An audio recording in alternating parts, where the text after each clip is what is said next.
Universe. Mike Martin's here. Mike Martin's channel. Man, I don't know why I'm wearing this sweater. It's so hot. I left this morning about an hour or two ago and it was pretty chilly this morning, but now it's just absolutely gorgeous. I'm just here at the local Tim Hortons here up the hill in Merritt, British Columbia.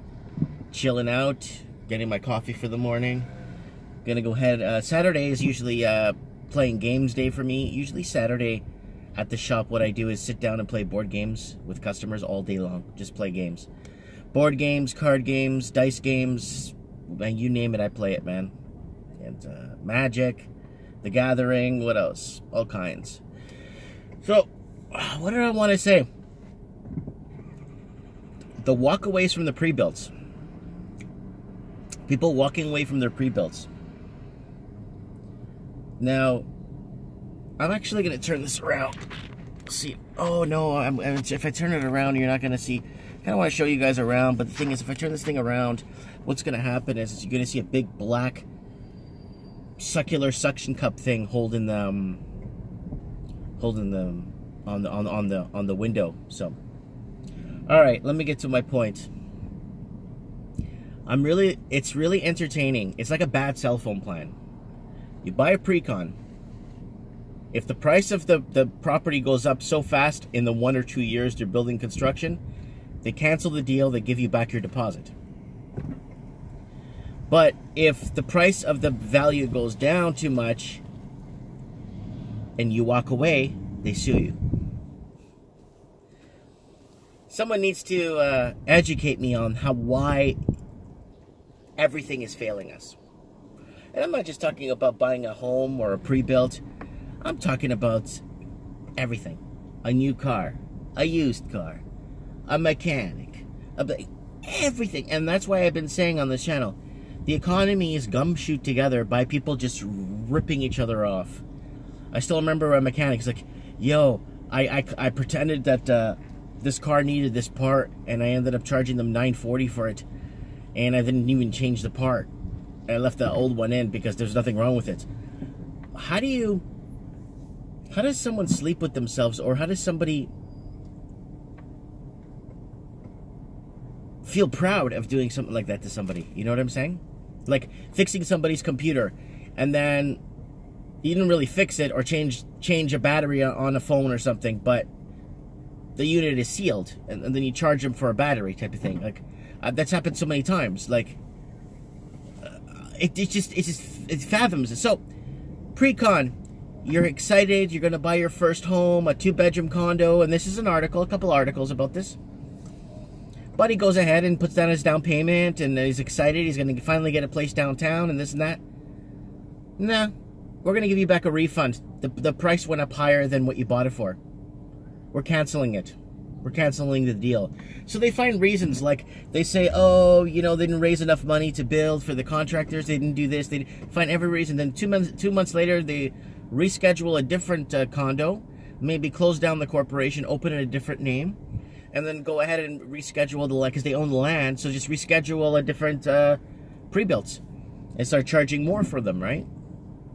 And then the people that were waiting for 2 years, the properties went up in the last 2 years, and now they can't buy the property for the same price anymore. So what the hell is that about? It's like a really bad cell phone plan, you know, like one of those nightmare deals you get into that you wish you never got into, you know? I had a guy from the heating company come by the house, like, oh, I'm from this and that. He had a badge, he looked authentic. He's like, let me see your boiler. I like showed him my boiler. He's like, yeah, this is from my boiler is old, so I'm going to be changing it. So this is from 1991. I'm like, holy crap.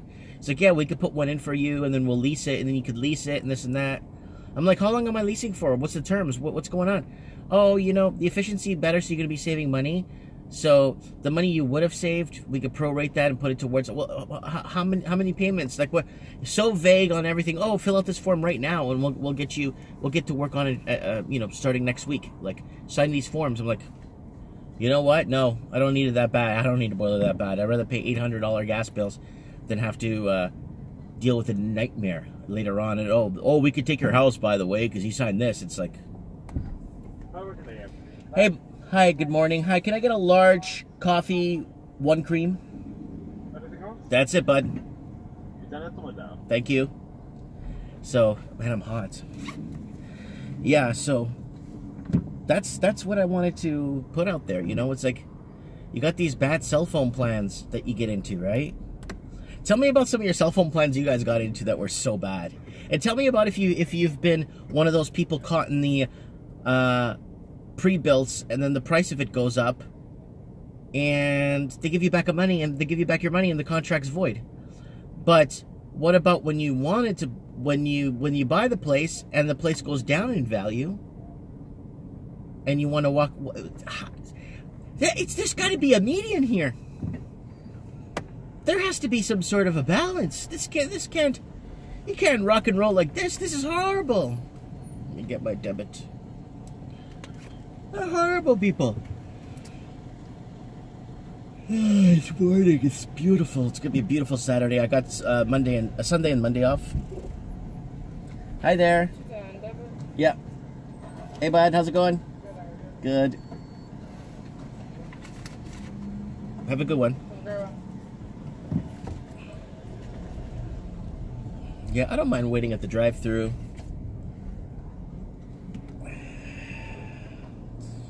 Hey. Yeah, I like it. Yeah, everyone waving at each other, man. It's almost embarrassing when you forget to wave or you catch them too late. I live in the big city, and it's, I live in the big city, and we barely acknowledge anybody else. It doesn't even matter.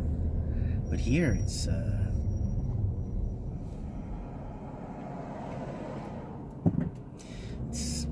bit different.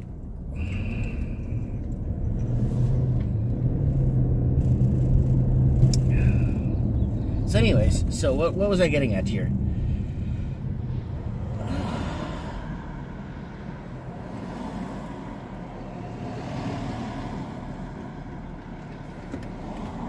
Bad cell phone plans, pre-built deals, pre-cons. You buy your pre-con, the price of the pre-con goes up, the builder negates the contract, gives you back a refund. And that's happened already in 11 different areas that I know. It's happening in Vancouver, it's happening in Langley, it's happening in Toronto, it's happening in all kinds of different cities where people pre-built 2 years ago. 2 to 3 year projects. And now they're getting screwed. It's like, what, you don't even, like, you can't even talk about it because you don't even know what to say about something like that. You know, yeah, you could say, you could just rip it apart, and you could curse the construction company, you could curse the builder, you could curse everybody, the contractors, but it gets you nowhere, right? And what I'm finding is we're getting nowhere, and it's been a long time since there was a change for the good. I'm noticing everything is just going.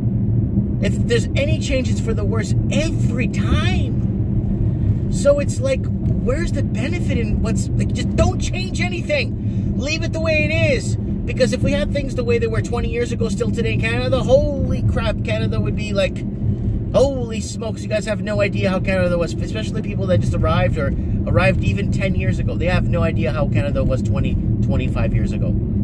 They have no idea. But it's I guess a lot of the people, the newer people that were here for 5 years or less, heck, even 10 years or less, are so massaged into this normality of things that, oh, it's like this, it's just, you know, it's Canada, it's how it is here, you know? No, it's not. Go back 20, go back 30 years and see how things were before they massively transformed.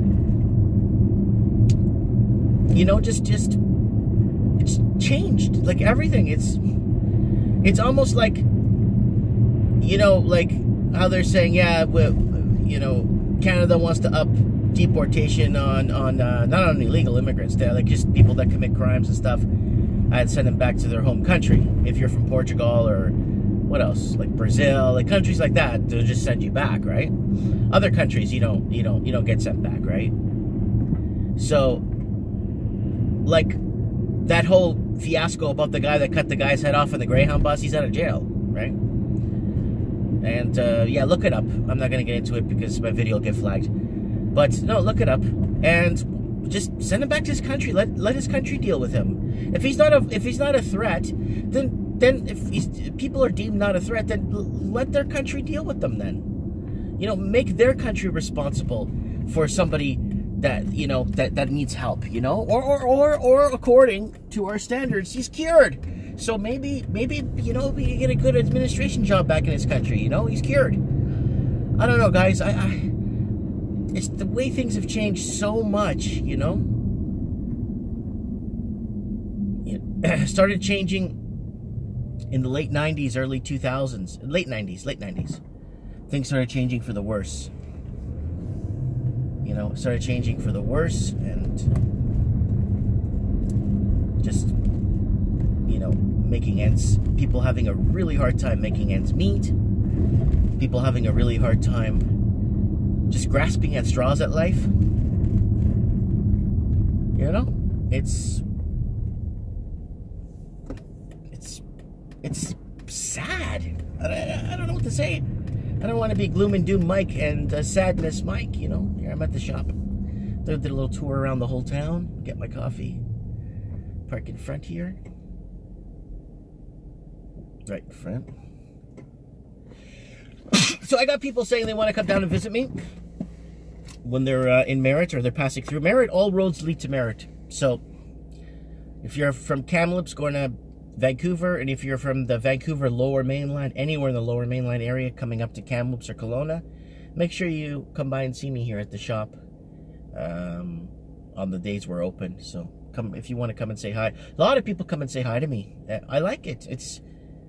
It's really nice that someone takes time out of their day to say hi. Let me know what you guys think about this whole, I'm gonna buy, wait 2-3 years, you know, that's great, and then, you know, oh yeah, we're canceling the contract. Property's worth a lot more than we... Comment below.